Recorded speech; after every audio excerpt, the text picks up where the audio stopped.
All right, welcome back. Time to take a look at the weather occurring around our fires across the region. We're going to start things up north in the CZU complex. Right now, temperatures are warm, not hot. Humidity is higher than low, which is some good news.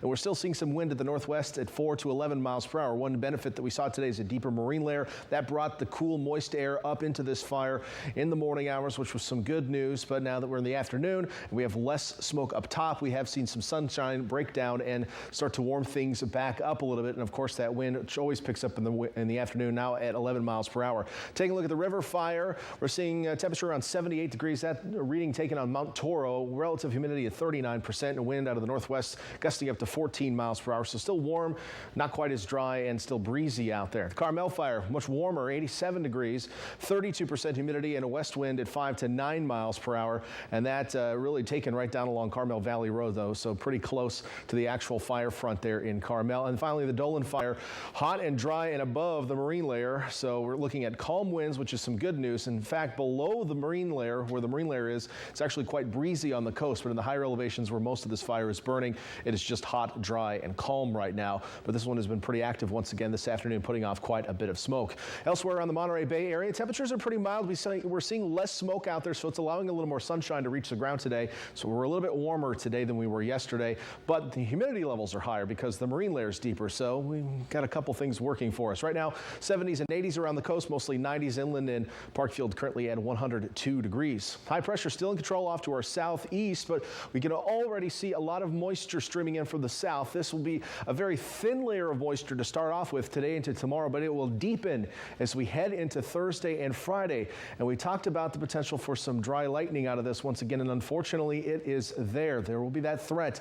Looks like Sunday into Monday. We'll get into a little bit more detail on that in just a moment, but at the surface we're still going to see northwesterly winds for the next couple of days, and that's going to keep blowing smoke from the fires to our north down across the rest of the viewing area, so I don't expect much relief from the smoke over the next couple of days. Now, Futurecast, we're going to let this play through into tomorrow. We'll have a few low clouds once again on the coast overnight, but as we head into Sunday, some more of that moisture streams up, and now our Futurecast model radar picking up the potential for some thunderstorms as we head into Sunday. That may last into Monday as well.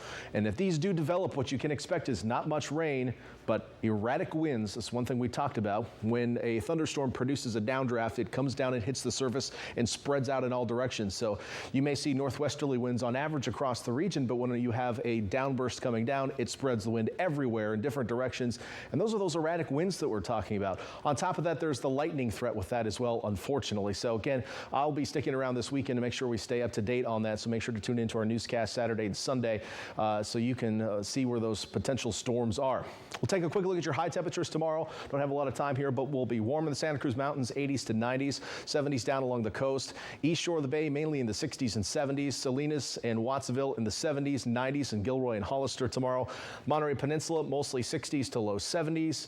And then farther south, you'll see highs in the 80s for most of the Salinas Valley and a few spots in the 90s down south. Quick look at that extended forecast. Temperatures on the coast pretty seasonable for the next 7 days or so. Again, there is that shower and thunderstorm chance, mostly dry though Sunday and Monday. Looks like the weather calms down next week. I'm also not seeing a lot of wind, so that's some good news. And then inland areas, you'll have some wind on the valleys throughout the next few days. Obviously, we'll be dealing with smoke, and of course, we'll be monitoring that lightning and erratic wind threat on Sunday and Monday.